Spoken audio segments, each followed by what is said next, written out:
bersama kami lagi di MU Channel Banyuwangi. Sama kurang banter. Oh iya, wis. Kali ini. Assalamualaikum warahmatullahi wabarakatuh. Waalaikumsalam warahmatullahi wabarakatuh. Saya kan belum menjawab salamnya. Oh iya. Bersama kami lagi di MU Channel Banyuwangi. Pada malam hari ini yang paling utama dan yang paling utama, jangan lupa bahagia dengan kondisi apapun.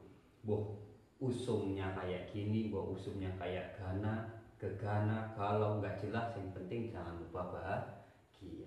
Alhamdulillah, rabbil alamin. Jadi Gimana kabarnya Pak Ustadz? Kang Ustadz? alhamdulillah baik. Hari ini saya agak berpenampilan menarik karena habis mengaji ya. Saya kira habis dari Timur Tengah ini Pak Ustadz ini ya. Dari Timur Tengah, benar sih. Sana kan timur. Iya. Sini tengah-tengah, sebelah kanan barat. Oh iya, rumahnya di barat saya ya. Iya, jadinya timur tengah. Timur Tengah. Nah, jadi pakai jubah ini sunnah Rasul atau memang trennya ini ya? Wah, iki kalau jawabannya sunnah Rasul memang benar. Karena bagaimanapun budaya Nabi Muhammad itu pakai jubah. Tapi warna putih juga sunnah. Oh, sunnah juga. Jenengan sangat sunnah karena jenengan ganggu jenengan itu sudah warna putih. Warna putih ya. Iya. Alhamdulillah. Saya mengikuti sunnah Rasul ya. Alhamdulillah. Jadi ini prosesnya. Iya, proses. Kalau saya itu menumbuhkan sendiri itu lama. Jadi saya membuat ini. Oh, boleh tahu bahannya dari apa ini? Ini dari rumput-rumput sintetis yang berada di kedalaman laut Antartika. Ini pengambilannya agak sulit. Iya. Jadi ini prosesnya agak lama.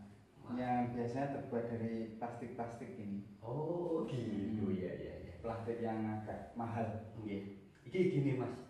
Iki kayaknya kita membahas apa Mas? Sudah lama kami dengan Mas Ganteng ini belum ngevlog lagi karena tersentuh suasana dan kondisi. Jadi pada malam hari ini kami ngevlog dengan temanya podcast sebenarnya. Tapi ini podcastnya beda dengan podcastnya orang-orang. Kan ini podcast gitu nggih. Cash itu kan pembayaran lunas ya. Nah, berarti pembicaraan kita nanti langsung dibayar lunas. Semoga saja demikian. Kalau gini aja, ini kan sudah mendekati 10 hari terakhir di dalam puasa Ramadan. Biasanya saya pernah mendengar di dalam pengajian, kalau 10 terakhir bulan Ramadan dan di hari-hari ganjil itu katanya datangnya malam Lailatul Qadar. Apakah itu benar? Menurut Kang Ustadz, selama dulu menempuh pendidikan di Pondok Pesantren Darussalam, itu penjabarannya bagaimana? Gini, kalau istilah malam Lailatul Qadar itu sebenarnya memang benar ada. Dan malam Lailatul Qadar itu terjadi satu yang paling penting hanya di bulan Ramadan. Jadi kalau di luar Ramadan, tidak ada malam Lailatul Qadar. kalau hidayah Itu setiap saat. Oh, setiap saat. Tapi kalau percetakan buku, ya, itu banyak yang mereknya Hidayah, itu banyak. Mereknya Hidayah. Ya, jadi gini, kita lanjutkan lagi. Kalau malam Lailatul Qadar yang pasti jatuhnya pada bulan Ramadan. Ketika bulan Ramadan itu ada siang, ada malam. Berhubung ini namanya malam Lailatul Qadar, jadi yang terjadinya pasti malam hari. Nah, itu yang pertama. Satu, di bulan Ramadan. Kedua, pada malam hari. Sekarang malamnya keberapa? Ini ada banyak pendapat. Pendapat yang pertama, itu ada yang mengatakan tanggal 1 sampai tanggal 10. Berarti awal Ramadan. Pendapat yang kedua, 10 sampai 20. Pertengahan Ramadan. Pendapat ketiga, 20 sampai habis 30 ataupun 29. Tapi kalau kebanyakan saya mendengarnya itu di 10 terakhir bulan Ramadan. Itu pendapat yang paling kuat. Pendapat yang paling kuat ditambah lagi pas tanggal-tanggal ganjil. 21, 23, 25, 27, 29. Cuma banyak yang masyhur itu, yang masyhur ataupun yang banyak dibahas pasti malam 27 Ramadan. Jadi kalau menurut saya sebenarnya kalau saya pribadi itu lebih enak menggunakan pendapat 1, 2, 3. Mulai 1 Ramadan sampai 30 Ramadan. Kita gunakan untuk mendapatkan keutamaan malam Lailatul Qadar. Kisah gini Mas, ini kan udah paham yang dinamakan malam Lailatul Qadar. Belum paham. Tapi kok sudah mengetahui kapan terjadinya? Kan banyak kan saya banyak melihat di channel YouTube. Oh, ini berarti ceritanya santri netizen. Iya, saya santri modern, tidak pernah mondok, tapi belajarnya dari YouTube. Makanya saya belajar di kampus sekarang ini. Oh, iya, dengan iya. cara podcast dibayar lunas. Ini gini, jadi kalau malam Lailatul Qadar itu adalah suatu malam yang keutamaannya sama dengan 1000 bulan. 1000 bulan itu sama dengan kurang lebih 83 sampai 84 tahun. Oh, lama ya? Iya, keutamaannya, kelipatan pahalanya sama dengan beribadah 1000 bulan. Jadi gini, walaupun kita itu sholat, kita itu sedekah, kita berbuat kebaikan, pokoknya semuanya yang bentuknya ibadah, ketika bertepatan pada malam Lailatul Qadar itu keutamaannya sama dengan 1000 bulan. 1000 bulan itu berapa tahun ya kira-kira Kang Ustaz? Kayaknya itu tadi 83 atau 84 tahun. Oh iya. Kurang lebih demikian. Cuma gini, nanti biasanya manusia sekarang itu cerdas. Akhirnya gini, berhubung saya sudah 1 bulan full beribadah dan kemungkinan besar mendapatkan Lailatul Qadar itu 90% mendapatkan. Mungkin dia mulai 1 Ramadan sampai 30 Ramadan setiap malam, mulai malam pertama sampai terakhir ngaji Quran, sholat. Terus dia gini, saya yakin mendapatkan Lailatul Qadar. Ibadah saya sama dengan ibadah 1000 bulan. Setelah itu dia tidak ibadah, itu salah kaprah itu. Oh itu nggak boleh? Tidak boleh. Maksudnya ketika kita mendapatkan Lailatul Qadar, ya kita syukuri kalau kita memang mendapatkan. Tapi setelah itu harus kita tingkatkan lagi keimanannya, ketakwaannya. Jadi tetap harus ditingkatkan lah, tidak boleh terlena dengan apa yang sudah didapat lah. Tapi kan kita mendapat atau tidak kan kita tidak bisa merasakan kan. Nah, itu dia. Itu kira-kira untuk menyikapinya bagaimana itu Kang Ustaz? Ya, ini kan sebuah hadiah yang luar biasa dan kita hanya tanya besok di akhirat. Iya, Kan gitu. Tapi ada tanda-tandanya kok. Ketika malam Lailatul Qadar itu tanda-tandanya malamnya sejuk, tidak terasa panas, tidak terasa dingin. Pagi-paginya matahari terbit dari arah timur, itu dalam kondisi cerah, tidak tertutup awan. Karena kalau terbitnya dari arah barat itu kiamat. Walaupun kita sudah bertahan 3 kali tahap kiamat.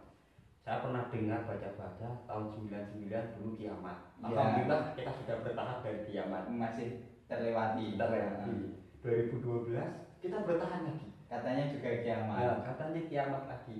2020 baru kemarin katanya mengatakan kiamat lagi. Oh iya 15 Ramadan katanya. 15 Ramadan. Tapi alhamdulillah kita sudah sukses 3 kali melewati kiamat. Jadi kita masih diberi umur panjang lah untuk beribadah kepada Yang Maha Kuasa ya. Walaupun kayak gini juga kategori ibadah. Karena ibadah itu kan kalau kita nyantai kayak gini, kalau dirinya meninggalkan kemaksiatan itu juga beribadah. Jadi tidak apa ya, nggak perlu ngaji terus.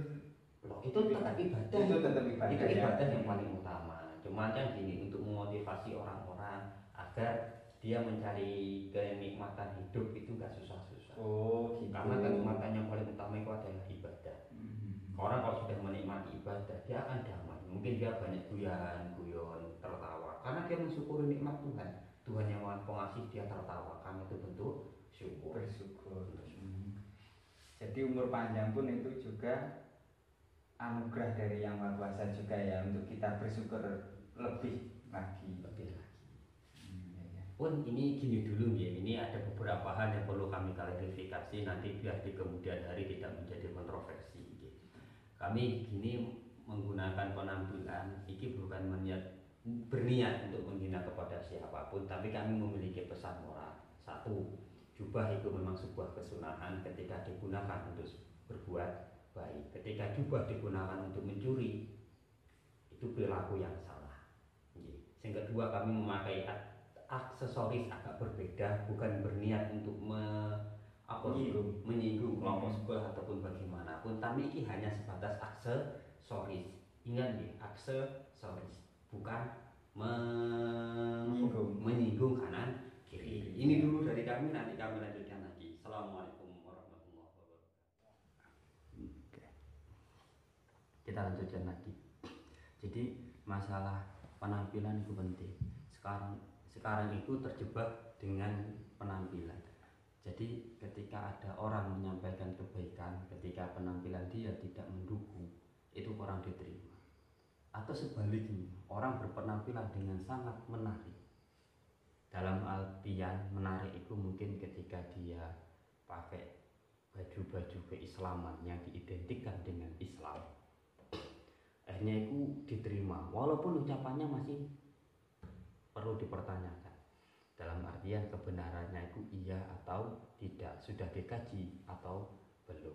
Jadinya bagi teman-teman netizen ataupun teman-teman YouTube yang melihat semua penampilan, yang melihat semua omongan, yang melihat semua pidato, hikmah itu harus diambil dimanapun tempatnya, siapapun yang mengatakannya. Bisa jadi orang yang berpenampilan sangat tidak menarik, itu dia berbicara akan hikmah yang luar biasa. Bisa jadi orang yang berpenampilan menarik, tapi dia gunakan untuk mendustakan agama.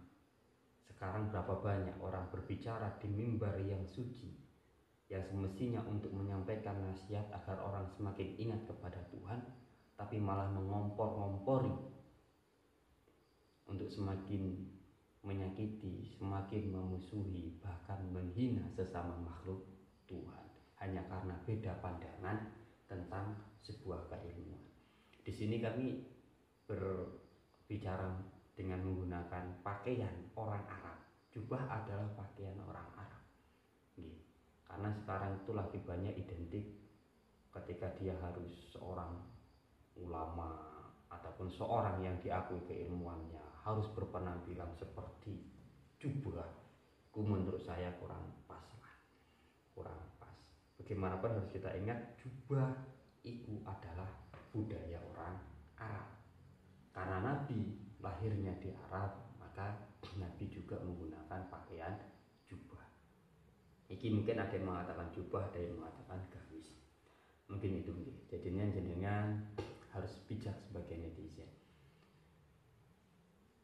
Poinnya adalah ambillah hikmah siapapun, dimanapun dan kapanpun, jika itu memang cocok dengan diri Anda sendiri, dan harus dipertimbangkan dengan semua keilmuan. Jadinya umpamanya Islam itu yang paling penting adalah menutup aurat. Jadi apapun yang digunakan selama dia itu adalah menutup aurat, itu juga harus diterima. Gitu saja, karena saya kok omongnya ya. Karena bagaimanapun juga penampilan sekarang itu digunakan untuk sebuah pasar, sebuah pengenalan ataupun sebuah promosi. Gitu. Jadinya itu saja dari kami. Terima kasih. Assalamualaikum warahmatullahi wabarakatuh.